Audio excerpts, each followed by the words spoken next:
Welcome to Trending in Education. Mike Palmer here. Excited today to have Dan Gonzalez back on the show. Dan is the co-founder and CEO of a company called District C. We had Dan on quite a while ago in the relatively early days of Trending in Ed. Dan, welcome back to Trending in Education. Thank you. It's great to be here, Mike. Always love chatting with you and excited for the conversation. Absolutely. We worked together at Kaplan for many years.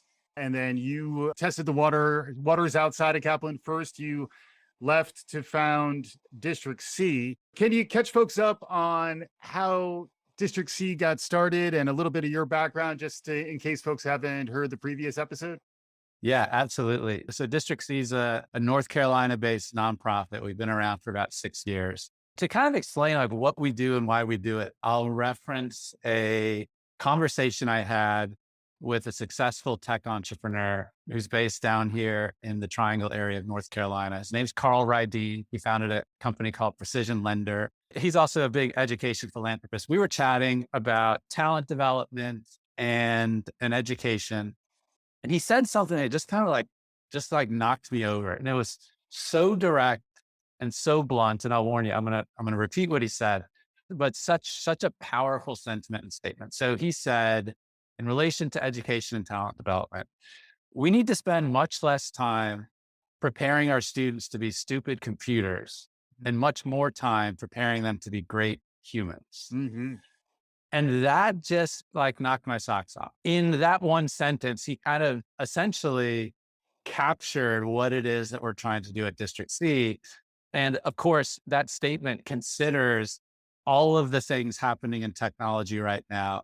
The automation, the machine learning, robotics, computing, and all of the risks that we face as a human society to our livelihoods and our work. Right. And of course, as those things progress and get more and more advanced, more and more of the routine things that human beings used to do as part of their jobs are going to go to robots and computers, which begs the question, okay, what is left for us humans? And in his opinion, if we continue to try to train our students through rote teaching techniques to memorize and regurgitate, follow predetermined procedures and algorithms, read in order to follow directions, we're going to create really bad computers that can't compete with really good computers. Mm-hmm. So what is left for humans in our mind is what we call a human job description of the modern economy. Working on a team, normally a diverse team, to solve complex, novel problems. So can you leverage the strengths of others to do really hard things? That's the call for humans across every industry, across every job, across every sector. And so as educators, we're thinking a lot about what are the right learning environments to prepare students for those kinds of futures. And so that's what District C is all about. And then you're focused on high school aged kids and getting them teamed up in diverse groups to work on real problems that are emerging from the industry side. Can you flesh that out a little bit more? Yeah, that's exactly right. So we asked ourselves a question, okay, if we want to prepare young people for this modern job description, working in teams to solve problems, how do we do that? The best way is to put them in teams and ask them to solve problems. So we have a program called Teamship. You can think of it kind of a reimagined internship experience, right? Where teams of students are working together to solve real problems for real businesses in their communities. And all of that happens, with the support of an expert certified coach who is typically an educator, right? We like to say it's really easy to put students in teams and ask them to solve a problem. The really hard part is helping them get better at that work, helping them develop their skills and their tools and their mindsets. And so we focus a lot on what does the coaching look like, which is very different from teaching a core academic subject. Yeah, and that's where I wanted to go next, because we've had some interesting conversations recently about what it means to teach and how much burnout there is among the teaching profession, and how professional development is in some ways a bad word depending on the context. But then at the same time, there are new programs being developed to continue to engage faculty, to avoid burnout, to think about their careers and their roles differently. it's also something both you and I have experienced, in different teaching contexts, whether it's for Manhattan Prep or for Kaplan. Teaching and coaching is a pretty broad area. Can you talk about how you're thinking about the role of the teacher and how you're developing programs to help them engage in what you're doing at District C? Yeah. So we decided a few years ago that if we want to bring this teamship experience to as many students as possible, we needed to prepare and empower educators to run this program on their own in their schools and in their communities. So we developed a training program called the District C Coaching Institute, which is a really rigorous 40 to 45-hour training program that essentially certifies educators to be District C coaches. And then from there, they can take the teamship program back into their communities. It starts with what we call the do it phase of the training, which is exactly as it sounds. The educators do teamship as students. So it's a learning by doing experience. Not only do they come out of that experience with a deep understanding for what teamship is and how it works, but they have a deep sense of empathy for what their future teamship students will be going through. And that learning by doing approach has proven to be a really critical component of the training. They then go on to do other things to kind of learn the District C coaching philosophy. It's a lot of, helping students feel empowered and helping students feel ownership of their process, helping student teams feel like they're kind of driving the bus.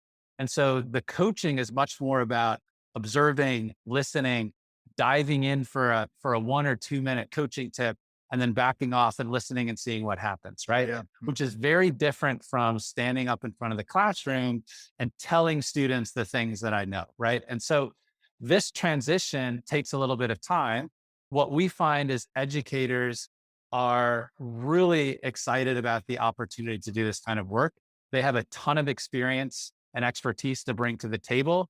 They're excited to think about their work a little bit differently. And I would say across the board, core academic subjects, career and technical education, teachers want the stuff that they're doing with their students to relate to the real world. They want their students to see the relationship. They're tired of the question, when am I ever going to use this? Right. So we see a lot of excitement and energy around it.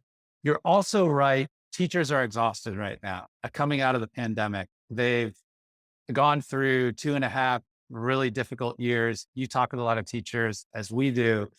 And so this is also kind of an uplifting opportunity for them to invest in themselves, right? And we say this to educators, look, do this for your students, yes, but do it for you. This is an opportunity for you to continue growing, for you to contribute to a new community, to engage with educators from other parts of the country.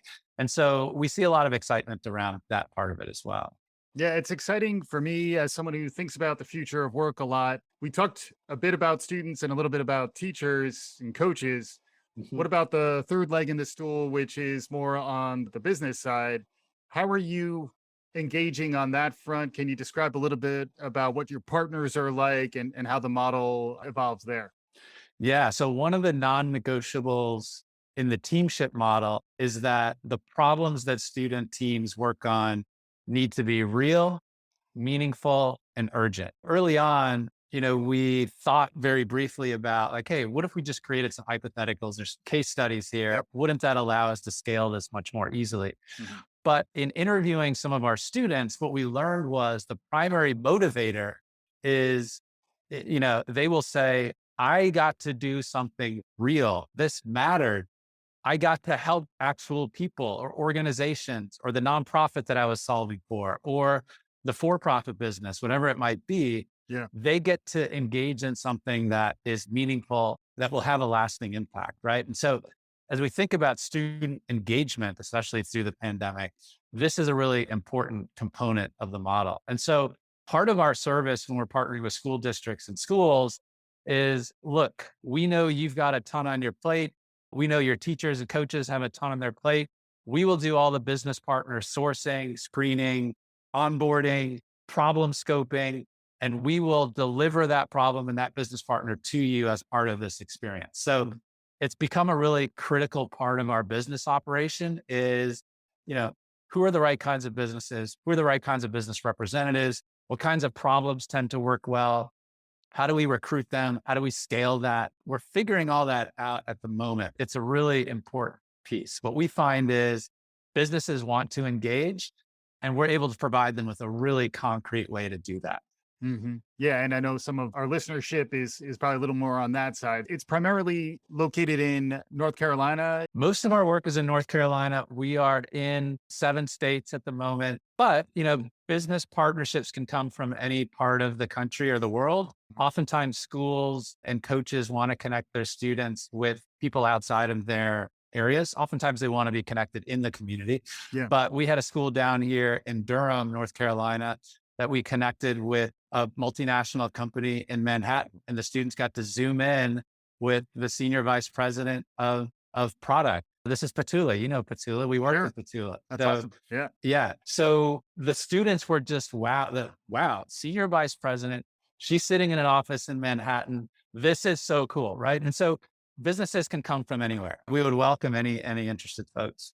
Yeah, absolutely. And then I know you've been doing this through the pandemic years that you're talking now about using Zoom. How have things changed over the last couple years, and where do you see stuff headed? What pivots and shifts have you encountered? Because we were all disrupted, obviously, in the last few years. What's that been like for District C? And hopefully, we're starting to come out of some of that phase. Where do you see things headed moving forward? Yeah. So obviously, the pandemic was a huge challenge for educators. For us, there were some challenges. We shifted most of all of our teacher training to an online format, which has actually worked well because, now we can be recruiting from all over the country and have teachers in the same virtual room and learn from each other, regardless of geography.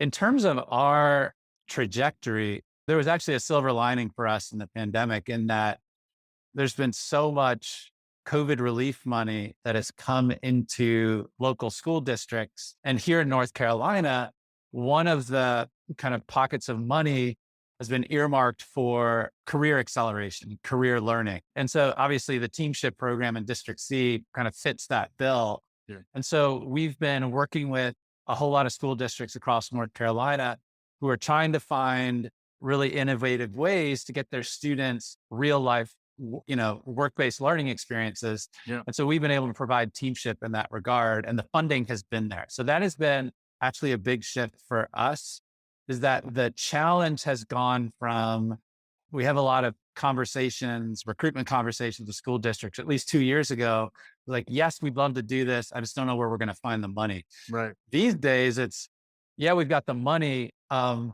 I hope I can get enough teachers interested in this because their attention is so diverted. Right. Once we get the teachers into the training, they respond really favorably. But I think that is the biggest challenge for new and innovative programs in education at the moment, is there's a lot of competition for attention. Mhm. And I totally understand why. I mean, Yeah.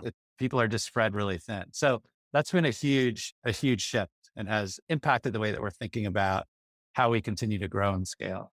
Yeah. I wanted to take a moment to also note the diversity of the teams that you're talking about. Part of your mission is to connect to the wide range of cohorts you might be teamed up with, and developing the EQ, the social emotional equipment to be able to work with folks who may not be the same as you.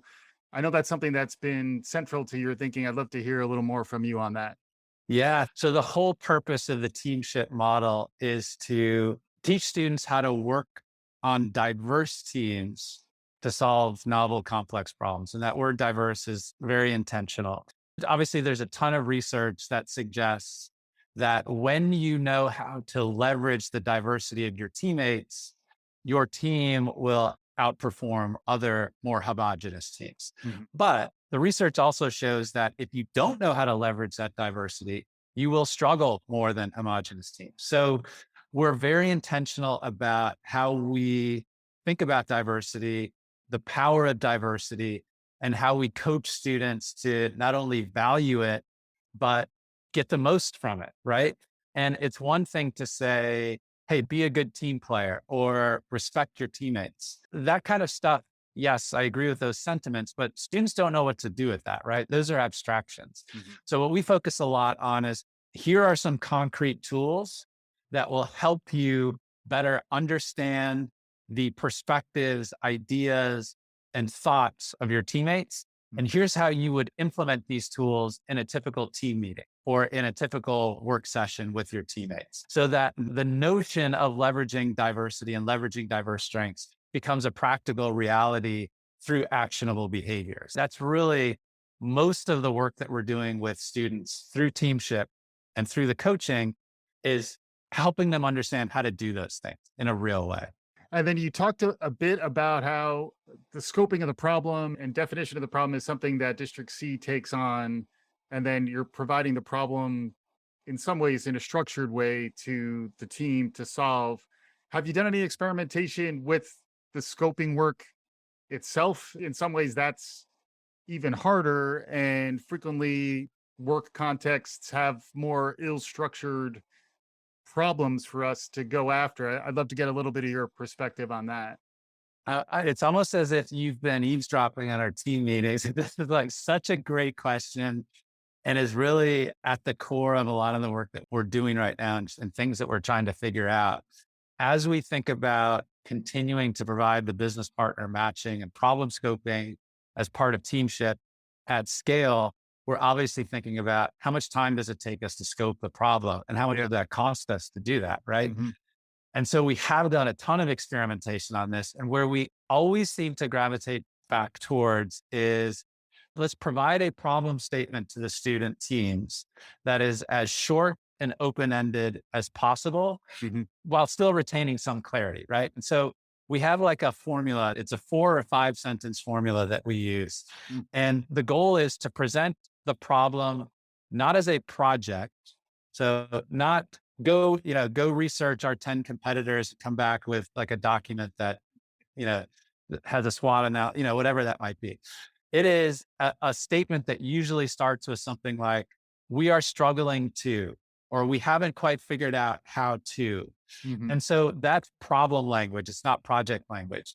And so what that then puts on the students is, okay, as a team, we need to better understand where that problem is coming from, who it's impacting, what has been tried already to solve that problem.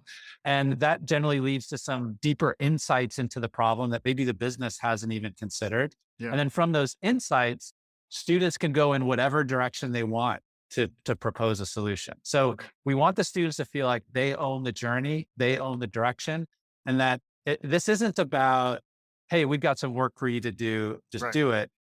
It's more about, here's a problem that we're struggling with. Take it whatever direction you want. We're interested to hear your feedback. So Mm. we're pretty intentional about how we structure that original statement. Yeah, makes sense. And I know there's a lot of talk about generational zeitgeists. It's something I like to talk about on the show. Gen Z Mhm. is generally the generation that you're working with in these contexts, and I do understand why folks on the not-for-profit, for-profit industry side are going to want to get in touch with these rising demographics. Are there any stories you could share about what it's been like working with the rising generation, with young talent these days? Any thoughts you have on what the future might hold for us? Oh, I feel so heartened. Through this work, I've had the opportunity to meet and coach hundreds of students. I do less of that now, but in the early years, especially when we were building the program, we got to watch students working together to do this work and we got to coach them. There's a great story, a student named Jonas Kamal, that we met back in 2018. He was one of the first students to participate in the Teamship program.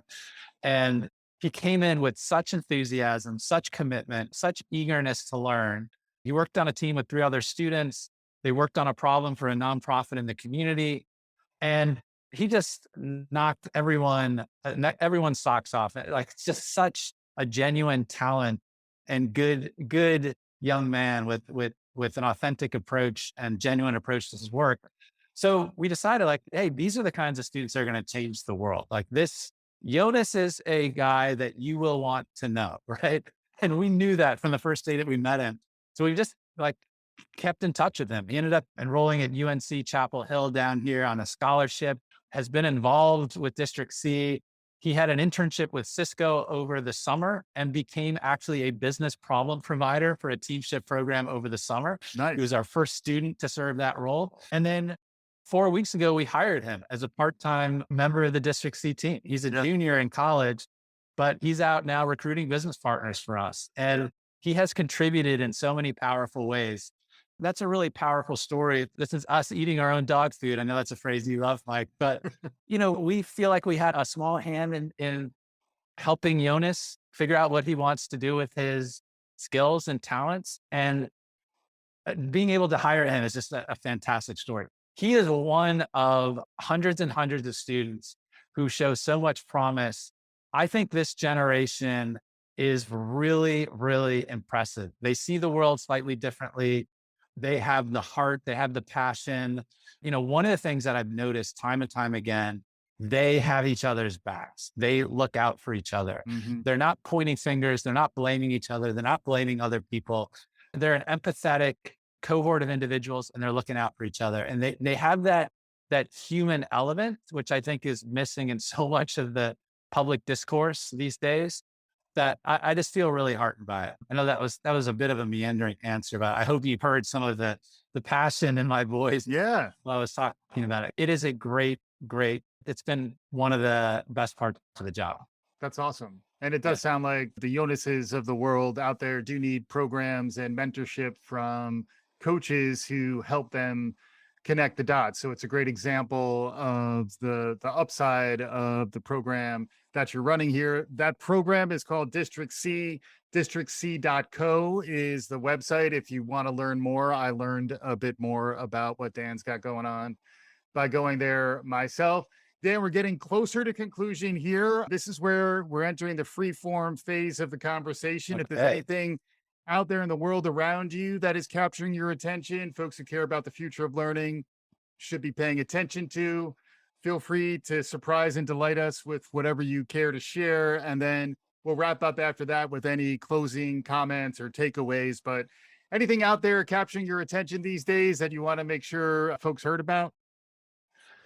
Wow. Maybe I will go out on a limb here and make a really bold prediction Nice. as it relates to education and the future of work. Mhm. And I could be totally off. I could be totally wrong, but I'm feeling this.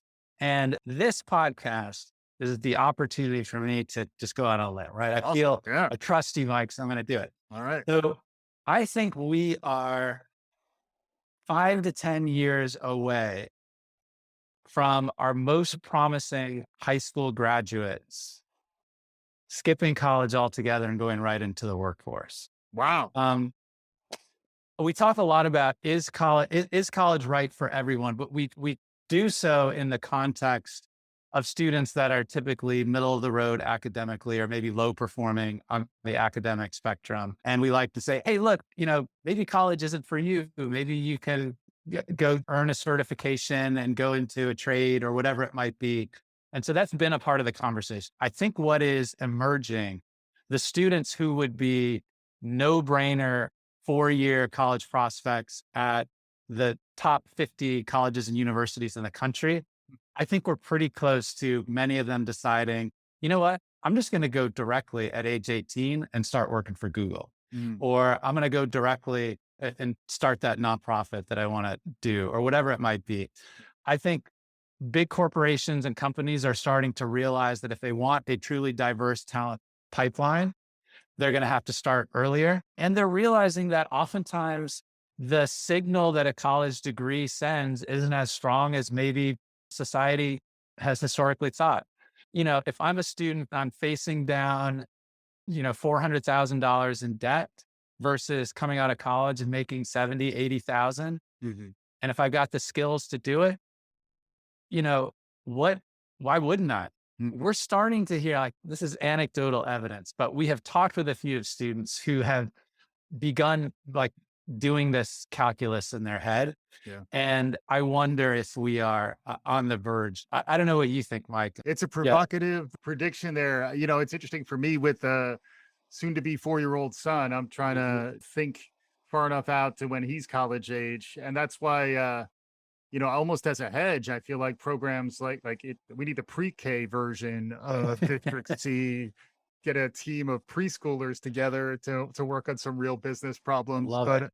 But it does feel like there's an odd disconnect in K-12 around the pathway to that first job. And that's why I'm really excited to bring folks like you into the conversation, folks who are actually addressing that. Because I think by the time you get to higher ed, and there's a lot of activity there around higher ed, is struggling with how it can help Mhm. with professional pathways. If you start thinking K through first grade job, how much are we designing with that first grade job in mind, and how much Yeah. will students start to take the onus of charting that path themselves with the help of Google and Amazon, and even Yeah. entrepreneurial startup activity is the other thing that's really interesting, where you are exposing rising students to what it might mean to start their own business, start their Yeah. own not-for-profit. I always feel like those revelations frequently occur later than they could. We underestimate how much change happens in 5 years and overestimate how much happens in two. You're in the right ballpark, and Five to 10. I'm not sure when we get there, but I got to figure out how much to put into my 529 in the meantime. It's really interesting. I read just almost done with The Tyranny of Merit, which is a great book by Michael Sandel, but Mhm. he talks very much about that. It's a little more try to explain the resentment towards the meritocracy that, in some ways is allowing for populism to tap into folks who don't have college degrees. And there's a lot Mhm. of talk about the whole concept of the common good and the dignity of work, which is very much tied up in a lot of what you're talking about here as well. And also the ability to work together with others to produce something that you're proud of. The idea of Yeah. building a portfolio as opposed to a CV is an interesting, tension that's out there these days. And I tend to be leaning towards the side of build a work portfolio that you can actually point to and talk about, as opposed to the sheepskin effect. That's the key point, right? As an employer, I'm much less interested in having someone show me the courses they've completed. I'm much more interested in them showing what is the value that you've created, right? This is an equity question. How do we help students find opportunities to demonstrate what they can do and to create value? Yeah. Students with privilege, family networks, social capital, they have lots of opportunities, internships, et cetera. But there are many students out there that never get the opportunity to demonstrate who they are, to demonstrate what they can do. And so Teamship is a way to democratize that a little bit. And if we can do it at scale, which we're working towards, more students will have the opportunity to do real stuff and demonstrate real value so that when they are making that decision, is college right for me or can I go right into the workforce? They've got something that they can show, right? And I think employers increasingly are going to want to care about that. What value have you created? Yeah, great stuff, Dan. Okay, this is the Yeah. bring it home phase of the conversation, Okay. where you've likened this to, we need to develop 3-point shooters rather than 2-point shooters. So the clock's ticking down. You're down two. This is your shot at the buzzer here. This is your buzzer beater. Just want to bring it home for folks, reinforce some takeaways. We had a great conversation. What are a few takeaways for folks as we wrap up? If you're interested in District C and Teamship, there are lots of ways to get involved. If you're a student, of course, you can participate in Teamship. If you're a business partner, look us up. We'd love to have you put a problem in front of students. But I think like the big picture is there is a lot of churn and change happening in education right now. And I think if there's one thing, a positive coming out of the pandemic is I think there's an appetite to do some things differently. And I appreciate you hosting this show for as long as you have and how committed you are to it because you bring on guests who are doing really interesting things in the field and we need to highlight those and support them. And it's a slow grind. Education is a giant barge that does not shift and pivot easily, but we just need more people working on things like this and appreciate you giving us the chance to share the work that we're doing. Dan Gonzalez, co-founder and CEO of District C. Thanks so much for joining us on today's show. Thanks, Mike. Appreciate it. And for our listeners, hopefully you enjoyed what you heard. There'll be links to what District C has going on in the show notes. Make sure you check that out, write us a review, share the good word, tell your friends. We'll be back again soon. This is Trending in Education.